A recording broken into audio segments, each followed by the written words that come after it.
Mesdames et messieurs, bonjour. Eh bien, en cette mi-journée de samedi, le voyage en France de Léonid Brejnev se termine. Monsieur Brejnev a repris il y a 10 minutes et 30 secondes exactement l'appareil Ilyushin 62 qu'il avait déposé à Orly au début de la semaine, lundi aussi pour être précis. Il repart donc après 6 journées d'une visite bien remplie aux aspects très divers, aspects publics, aspects politiques, aspects économiques, après 6 journées de visite et 13 heures de conversation au total. Tout à l'heure, à l'Élysée, dans la salle des fêtes, il était midi précise. M. Brejnev et Pompidou ont apposé leur signature au bas de 2 documents qui scellent la rencontre au sommet franco-soviétique. Une déclaration commune et un énoncé des principes de coopération. Midi donc, à l'Élysée. L'enregistrement de cette signature, dans un instant, je l'espère, sur vos écrans. La voici. Il est donc midi, très exactement. M. Brejnev et M. Pompidou ont été d'une exactitude royale, si j'ose dire. Ils s'asseyent pour parapher, pour signer 2 documents. Une déclaration qui fait 7 pages, déclaration franco-soviétique, et un énoncé des principes de la coopération entre la France et l'Union des républiques socialistes soviétiques qui solennise en quelque sorte la déclaration et qui est le prolongement, l'approfondissement du protocole franco-soviétique qui avait été signé il y a un an, un tout petit peu plus d'un an, le 13 octobre 1970 exactement, par M. Georges Pompidou quand il se trouvait à Moscou. Voici, vous avez reconnu brièvement les personnalités soviétiques qui se tiennent derrière M. Brejnev, qui, très souriant, sous les applaudissements de ses collaborateurs et des ministres français et des collaborateurs de M. Pompidou, serre longuement la main du président de la République française. C'est un geste important que M. Brejnev vient d'accomplir, important pour lui, car c'est en somme la première fois qu'un secrétaire général du Parti communiste de l'URSS s'assied ainsi officiellement à côté d'un chef d'État pour signer une déclaration importante. Et voici la fin de cette matinée à l'Élysée. Quelques minutes plus tard, M. Brejnev va prendre sa voiture qui va le raccompagner à Orly et c'est M. Pompidou qui l'accompagne jusqu'au perron où retentissent les hymnes nationaux, puis où les deux, le numéro 1 français et le numéro 1 soviétique, passent la garde d'honneur de la garde républicaine en revue.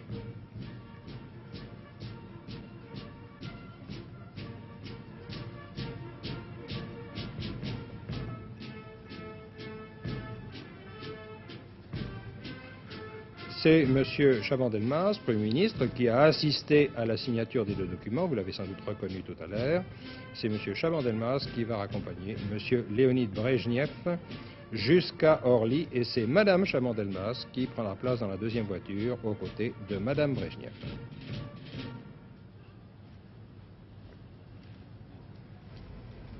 Voilà, le cortège, un long cortège d'ailleurs, derrière la voiture présidentielle où ont pris place donc M. Brejnev, très souriant, qui salue les journalistes au passage.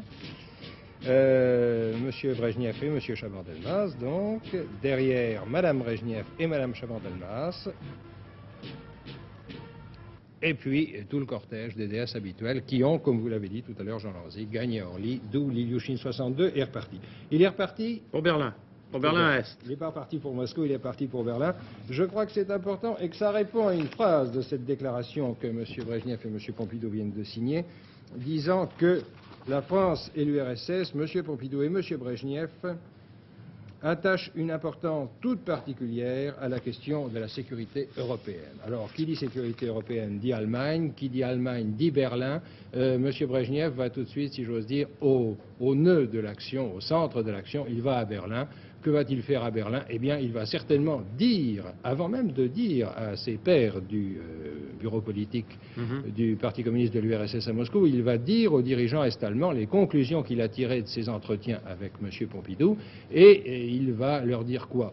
Probablement qu'un accord entre les 2 Allemagnes est souhaitable parce que de cet accord, finalement, dépend cette conférence sur la sécurité européenne que M. Brejnev et M. Pompidou souhaitent et viennent de déclarer solennellement qu'ils souhaitaient. Ça, voilà, ce sera le prolongement donc de tout ce qui s'est dit à Paris. Oui. Georges Bortoli, vous étiez tout à l'heure à l'Élysée.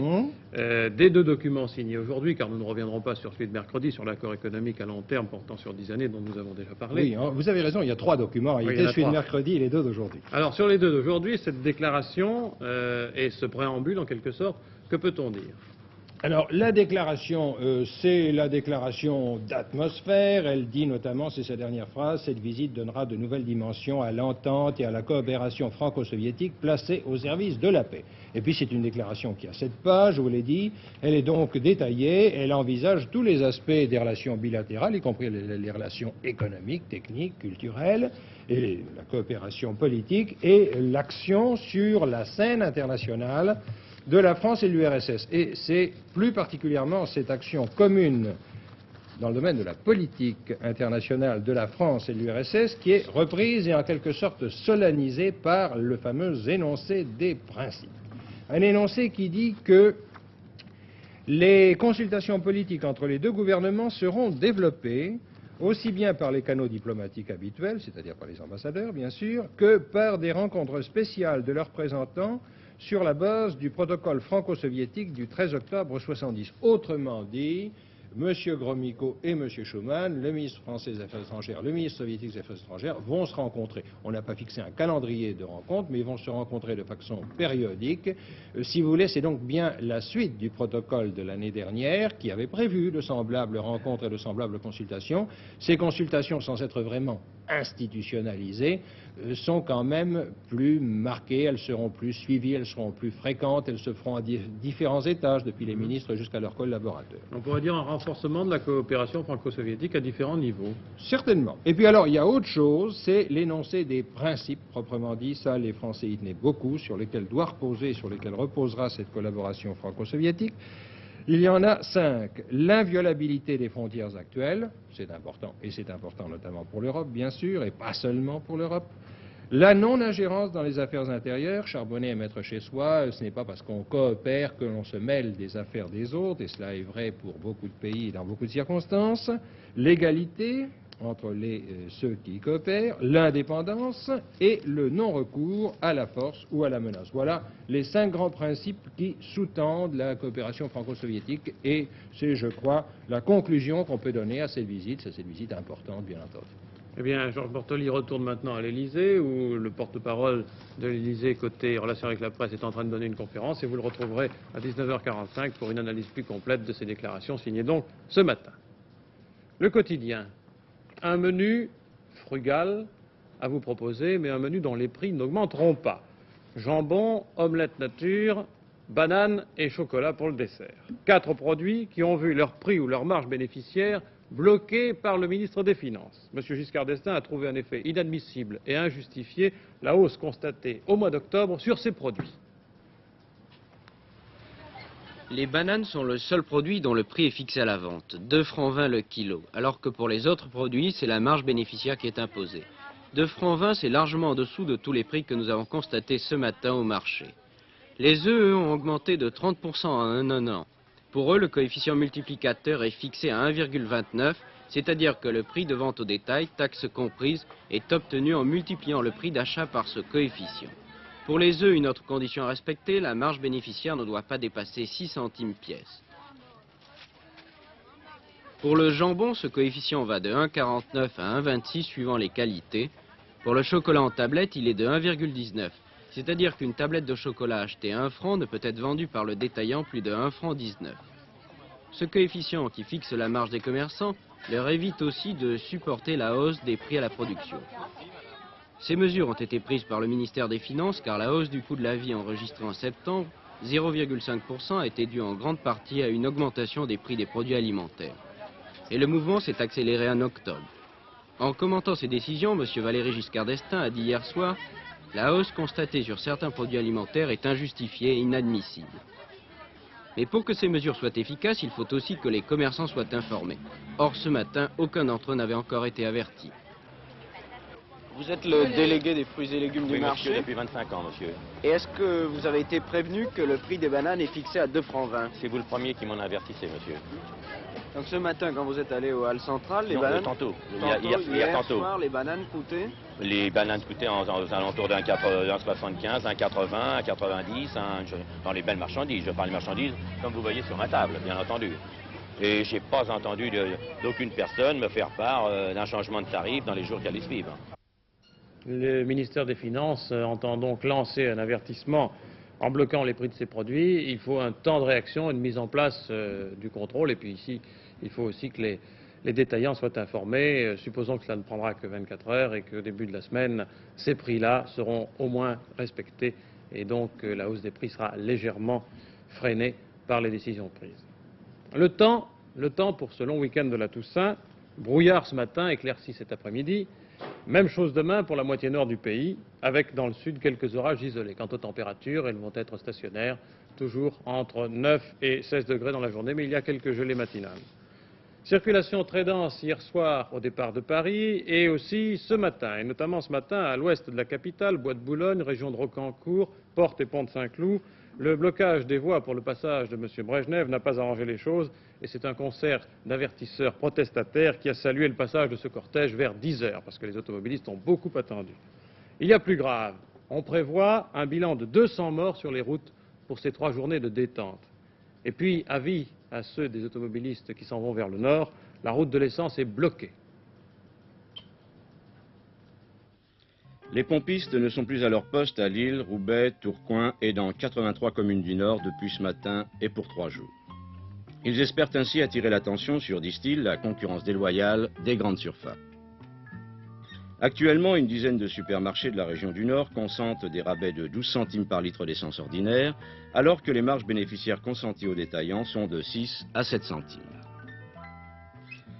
Cette grève, d'autre part, constitue un avertissement. Les représentants syndicaux entendent engager une action plus vaste si les pouvoirs publics ne reconduisent pas les dispositions prises en début d'année. Cette réglementation prévoyait en effet la limitation des ristournes à 6 centimes par litre. Donc, automobilistes, si vous vous rendez dans le Nord ou plus loin, prenez vos précautions. Fin de cette grève le 1er novembre à minuit. Le temps clément que nous avons connu tout ce mois d'octobre, ses conséquences dans des domaines très divers. Parlez-moi de la pluie et non pas du beau temps. Ici il fait très sec, c'est sec comme un coup de trique. On attend la pluie avec impatience. L'automne sec a lui-même succédé à un été sec malgré des orages. L'été a été quand même sec. Alors si on prend juillet, août, septembre, octobre et le bilan de ces 4 mois, on s'aperçoit par exemple que pour toute la France, tout ce qui est en grisé ici, fait ressortir les zones où il fait beaucoup plus sec dans le sol que normalement à cette époque de l'année. En particulier sur l'Alsace, sur la vallée de la Marne, dans le sud-est, sur la Corse et aussi en Bretagne, il manque dans ces régions à peu près 2 mois de précipitations. Est-ce que cette période de sécheresse va durer longtemps? Eh bien, vous savez, nous pensons quand même que la première quinzaine du mois de novembre devrait amener alors le retour de pluie. Mais comme vous l'avez vu, étant donné que certaines régions sont tellement déficitaires qu'il manque presque 2 mois de pluie, cette situation ne va pas se terminer du jour au lendemain. Il faut évidemment attendre que le sol reconstitue sa réserve en eau, ce qui ne sera pas fait tout de suite. Cette sécheresse qui dure depuis plus de 2 mois, on peut la constater par exemple dans le Maine-et-Loire. Ici, il n'a pas plu depuis 40 jours et certaines rivières commencent à manquer d'eau. C'est le cas de l'Othion qui est à son niveau le plus bas depuis 1949. Dans certaines régions, la sécheresse pose même quelques problèmes aux bateliers. C'est ainsi que le canal de Bourgogne est fermé à la navigation depuis le 9 octobre sur plus de 100 km. Et que sur le Rhin, en raison des basses eaux, on est obligé de charger les péniches au tiers de leur capacité. Dans le Midi, sur la Côte d'Azur, la sécheresse a d'autres conséquences. Des incendies de forêt se sont déclarés comme en plein mois d'août. Un exemple, à Saint-Martin-Vésubie, à quelques 60 km de Nice, les pompiers ont dû intervenir. Et des piquets de surveillance sont encore sur place. Les premiers à se plaindre de cette arrière-saison plutôt exceptionnelle sont les agriculteurs, et d'abord les éleveurs et les producteurs de lait.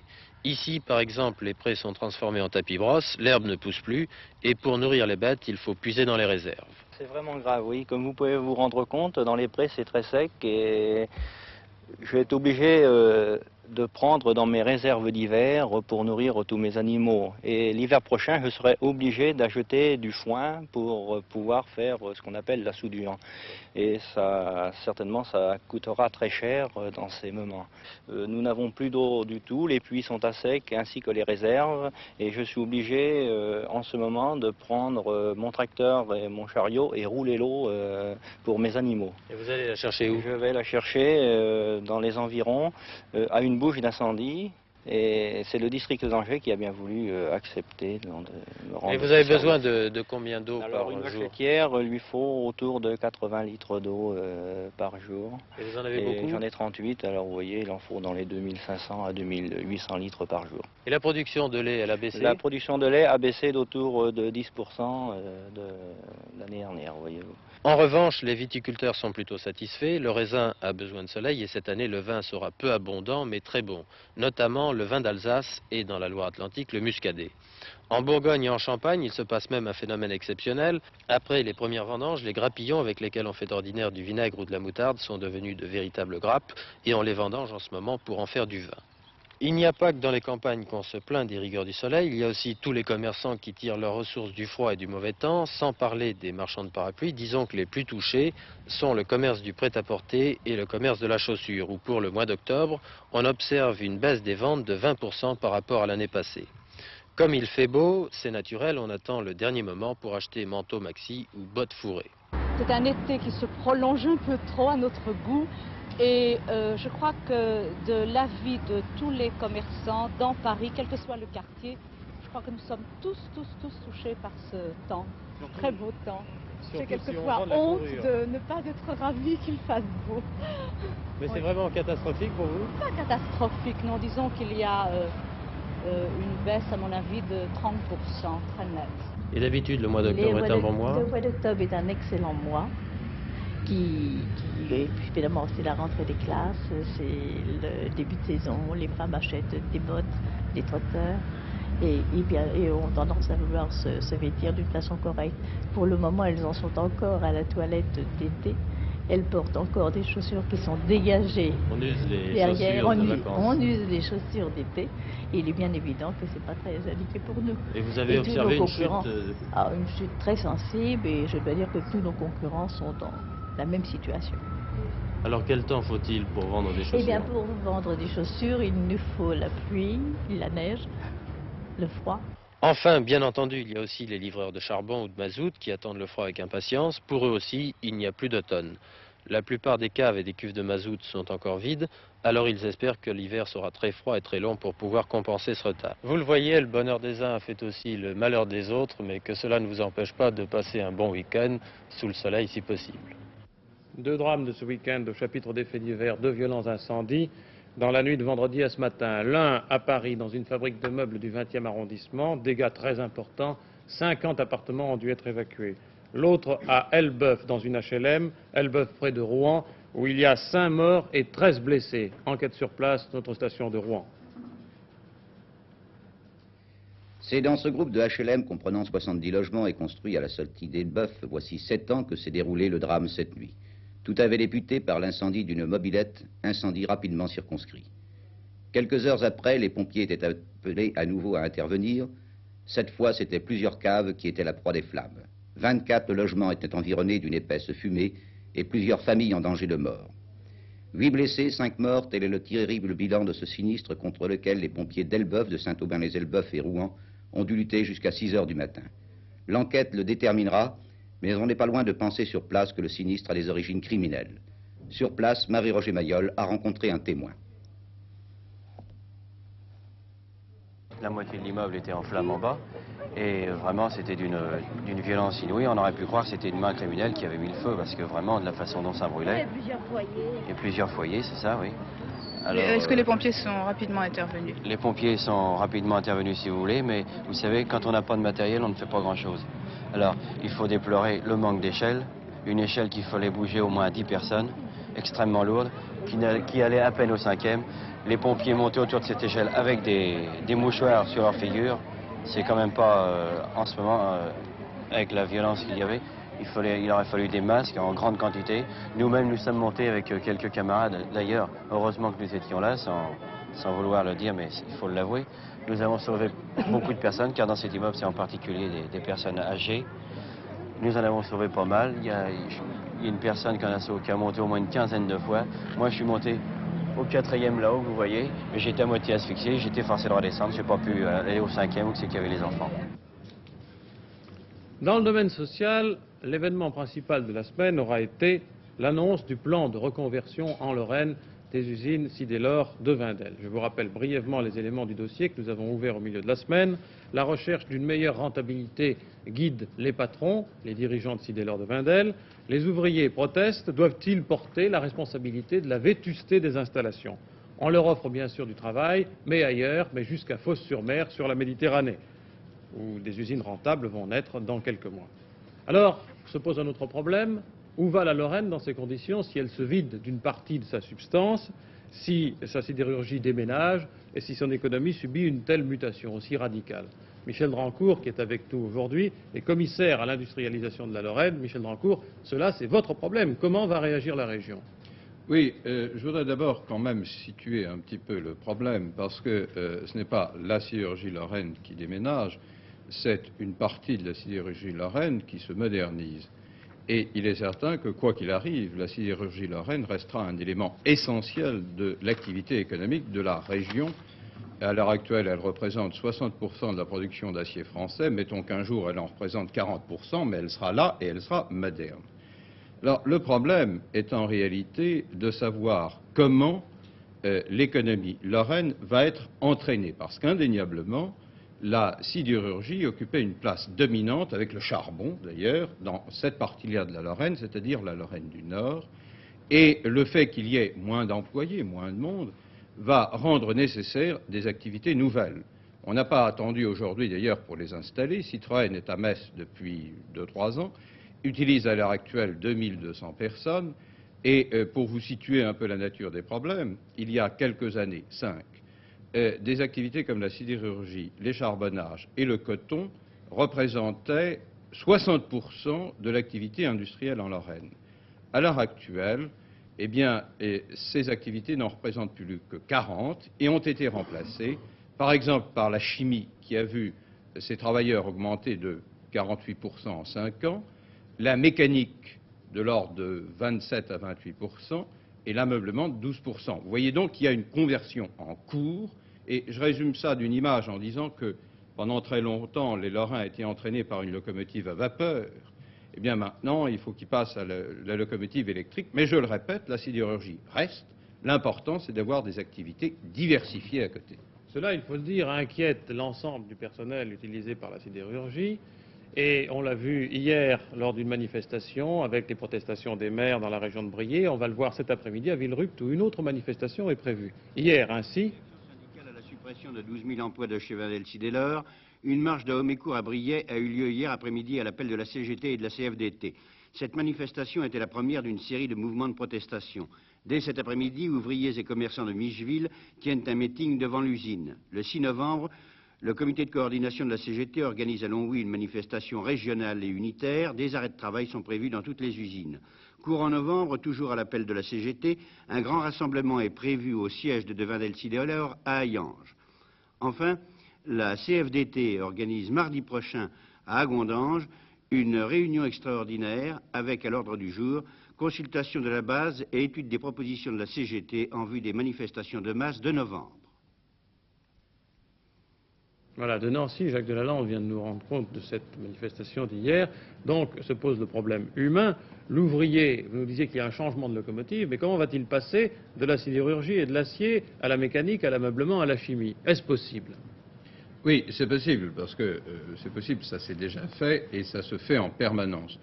Vous dire que ça se fasse sans difficulté, vous dire que ceux que ça concerne n'est pas quelqu'un qui étude, alors ça c'est une autre affaire, et il faut se mettre à leur place. Imaginez que demain, on nous change tous les appareils de la télévision, eh bien il est vraisemblable que vous subiriez vous aussi les problèmes de la conversion. Mais pour cette conversion, il y a d'abord tout de même un certain nombre de choses qui ont été préparées, et dans l'accord qui se prépare au sein de Wendel-Sidélor, il est prévu notamment que des possibilités de formation professionnelle importantes soient données à chacun.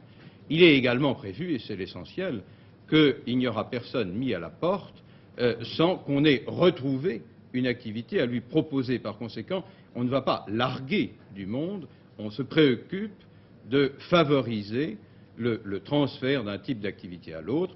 Alors, on cite beaucoup de chiffres. En réalité, il y aura problème à l'intérieur de la sidérurgie Wendel-Sidélor, qui n'est pas toute la sidérurgie lorraine. Il y aura problème pour 10 000 postes d'emploi. Là-dessus, vraisemblablement, il y aura passablement de mise à la retraite anticipée, il y aura un certain nombre de personnes qui sont, qu'on appelle étrangères, enfin des gens qui retourneront dans leur pays ou iront travailler ailleurs, et il y aura un problème de conversion ferme pour 5 à 6 000 personnes. Ce problème est important.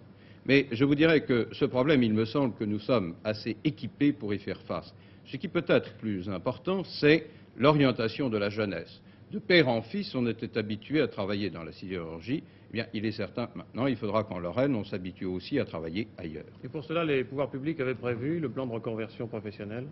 N'est-ce pas, la sidérurgie lorraine, comme toute la sidérurgie française, n'aurait pas été en état de survivre s'il n'y avait pas eu ce plan de la sidérurgie qui l'a sauvée. Il y a également des investissements considérables qui se font. Les pouvoirs publics ont également prévu et sont en train de prévoir tout l'environnement nécessaire à l'industrialisation. Vous savez, l'autoroute Paris-Est, c'est déjà une réponse, ou ce sera une réponse, au problème de la conversion dans une région à laquelle il faut donner toutes ses possibilités de tirer parti de sa position au cœur de l'Europe. Michel Drancourt, merci. J'apprends à l'instant de l'Élysée que M. Brejnev, avant de quitter Paris, a invité M. Pompidou à se rendre en Union soviétique en visite officielle et qu'il a également rappelé l'invitation qu'il avait adressée à M. Chaban-Delmas. Et je rappellerai pour ma part que la visite du secrétaire général du Parti communiste du RSS ces jours-ci répondait elle-même à la visite effectuée en octobre 1970 par M. Pompidou à Moscou. Il y a donc enchaînement de visites. Nous en venons au sport. Premier match de ce week-end en football. Nantes-Marseille, hier soir à Nantes. Résultat nul, 1 but partout. L'OM se remet lentement de sa série noire, mais le match d'hier a été médiocre et de mauvais augure pour celui contre Ajax.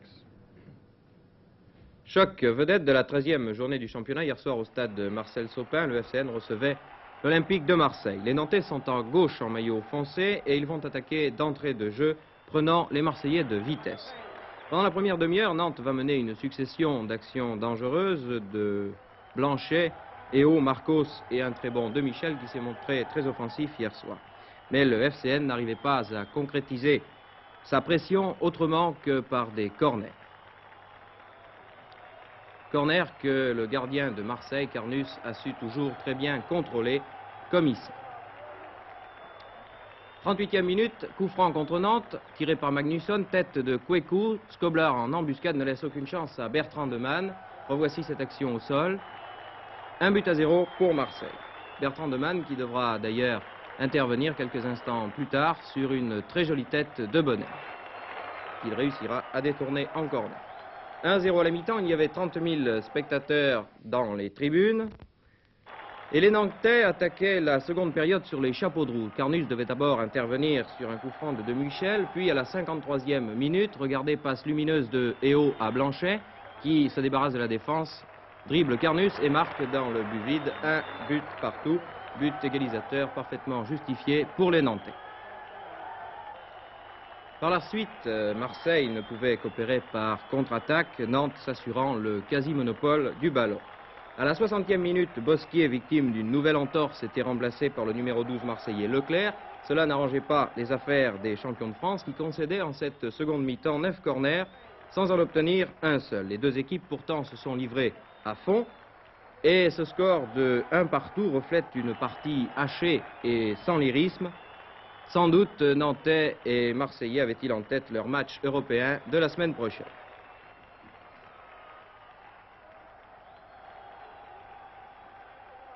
Toujours est-il que cette prestation marseillaise a été très mal appréciée d'une partie du public nantais, que l'on a connu plus sportif et plus calme en d'autres occasions. Les joueurs de l'OM se sont fait copieusement huer en quittant le stade et il y a même eu quelques bousculades. Ailleurs dans le monde, je retiendrai en bref l'arrivée dans un très proche avenir de la délégation de Pékin à l'ONU, l'adoption du remplacement de Formose par Pékin par l'UNESCO, l'organisme culturel et d'éducation des Nations Unies, réuni hier à Paris. À Washington, un réflexe isolationniste de la part du Sénat américain qui, pour la première fois depuis la fin de la guerre, rejette le plan d'aide aux pays sous-développés.